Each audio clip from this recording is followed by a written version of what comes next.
Time now for the Daily Answer, sponsored by Salem Surround on The Answer Now TV.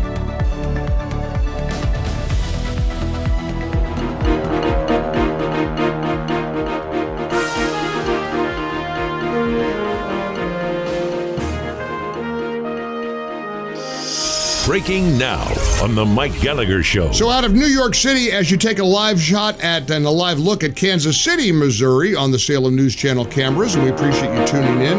Yesterday, of course, Vice President J.D. Vance hosting the Charlie Kirk Show on Salem News Channel and Salem Radio Network. Here's some breaking news out of New York City. Luigi Mangione's terrorism charges have been dropped. So the Free Luigi crowd is very excited. They're very happy. A big legal victory for Luigi Mangione. The death cult is happy. We got some major issues in this country. We really do. We have some problems in this country, the likes of which I'm not even sure if you're willing to even comprehend. Hard for me to comprehend it. It's a massive blow to the District Attorney of New York. A judge threw out the top counts in Luigi Mangione's state murder case. Now, remember, he's also, as I understand it, being charged federally, if I'm not mistaken, but Judge Gregory Caro tossed the murder charge of murder in the first degree as an act of terrorism and murder in the second degree against the 27-year-old Ivy League grad, according to the New York Post. The judge did keep alive his second-degree murder charge. He had been facing 25 years to life without the possibility of parole. Now he faces 15 years to life, and as I understand it, he will have the possibility of being paroled someday. I'm actually and literally sick to my stomach right now. But this is what we're facing in America. Now, the hope now is that at least on the federal level, he could face the death penalty. He still faces federal charges, murder and stalking. The Department of Justice is pursuing the death penalty. So this could be a case where a lunatic New York judge will be superseded by the common sense of the federal government. We can only hope and pray. But again, a judge in New York has dropped the terrorism charges against Luigi Mangione on the state level. Dylan's in Phoenix, and Dylan, I so appreciate you joining us. You told Alex, our screener, that you worked with Charlie at Turning Point in Phoenix for 3 years. Is that correct? Yes, sir. Thanks for joining us today. I'm so sorry for your loss. How are you guys all holding up? I appreciate it. I left Turning Point a little less than a year ago, October of last year.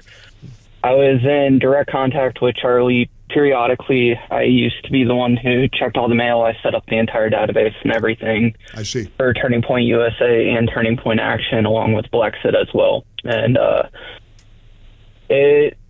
at first, when I saw the video, which I highly advise everybody just stop watching the video. I wish they would take that down. His kids don't deserve to see that one day. That's not their cross to bear. That being said, though, I got sick to my stomach, and I've had this weird pit in my stomach ever since. And I thought it was because I knew him until church started filling up and people started posting saying that they are being affected by this and they didn't even know him. And I just then realized it's the power of Christ speaking. You bet. What I was going to say to you, though, is I actually agree with you. Ann Bondi did make a huge misstep in her approach on the free speech. Well, Dylan, let me ask you, as somebody who knew him, you worked with him. Of course, you know, I knew him and worked with him as well. You worked with him at Turning Point USA. What do you think Charlie would say about Pam Bondi's position? About Pam Bondi's position, he would say that, I mean, it's almost like he would be talking to a child. Sticks and stones. So you think he would agree with you and me? He would disagree with her take that we need to start prosecuting people for hate speech. Absolutely. His whole platform was free speech.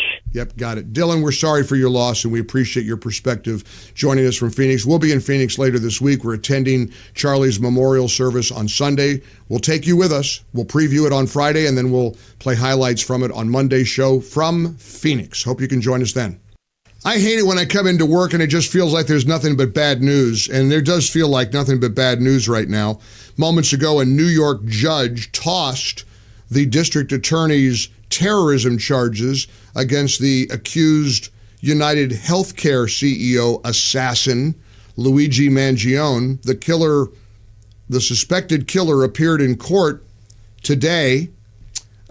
He faces a slew of state and federal charges.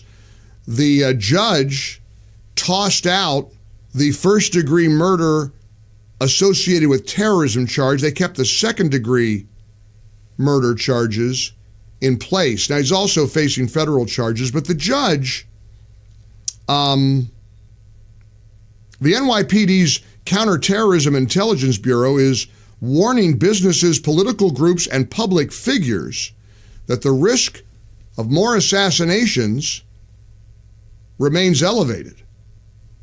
The assessment, according to ABC News, reads, these individuals, public figures, political figures, and business owners likely remain vulnerable at open-air speaking engagements and public events which have been targeted by malicious actors seeking to advance political or ideological agendas and or draw attention to unique personal grievances through violence.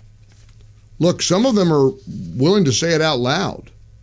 There's some left-wing streamer named Destiny who was on somebody's podcast yesterday.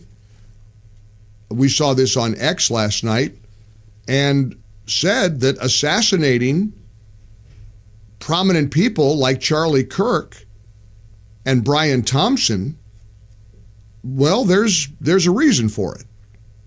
You need conservatives to be afraid of getting killed when they go to events so that they look to their leadership to turn down the temperature. The issue is right now, they don't feel like there's any fear. Like, I don't know. It's like memes. It's just memes to everybody, I guess. I don't know, bro. I don't know. I don't care. I'm playing video games. How about that? Got to make conservatives afraid to appear in public so that we'll tamp down the rhetoric. What he's saying, of course, is we got to silence their points. Charlie Kirk's ideas need to be silenced.